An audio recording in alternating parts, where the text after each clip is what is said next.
A lot has changed since we came to office. We stemmed the fiscal tide against us in fiscal year 2011.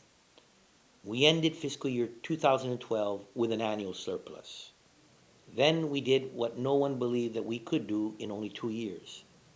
We eliminated the entire accumulated deficit and replaced it with a surplus.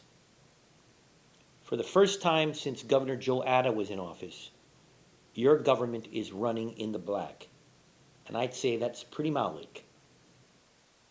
A lot of deficit spending occurred over the last 2 decades, and that didn't stop GovGuam from doling out one empty promise after another. If it wasn't tax refunds, it was merit bonuses, promised compensation, increments, and even a new pay scale for all employees. All these liabilities dug us deeper into the hole.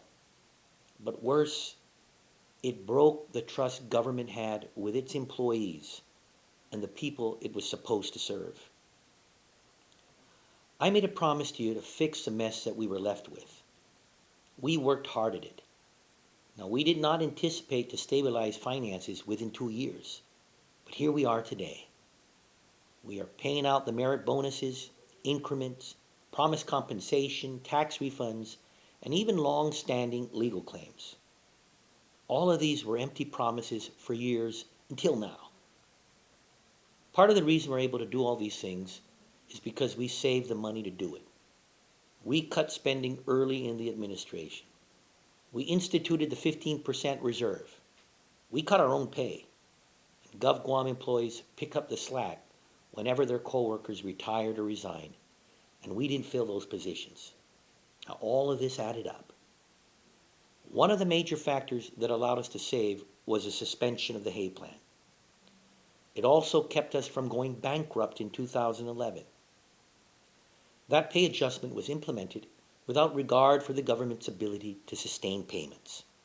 And at the same time, I asked GovGuam employees for their patience and their sacrifice. And I told them we just couldn't afford it. But as soon as we could, I would be the first to restore it. And that day has come. Revenues are expected to be available in fiscal year 2014 because the 2% reserve for deficit elimination will be obsolete. There is no more deficit to eliminate. We have every reason to believe the revenues will come in. Even still, I'm not going to take the risk of making an empty promise.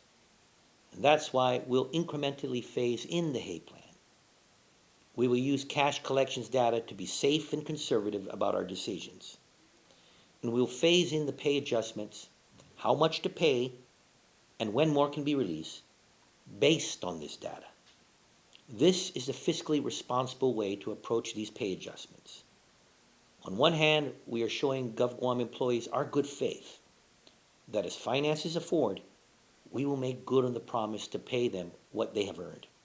And on the other hand, we are basing these decisions on fiscal realities so that the adjustments are sustainable and not just an empty promise based on false hope. We'll continue forward with our fiscal policies that have gotten us this far. There are a few liabilities left to pay after these, but all in all, I'd say this steady progress is not bad. Not bad at all. This is a new direction that we talked about. This is the right direction that we're leading our island in. Thank you and God bless.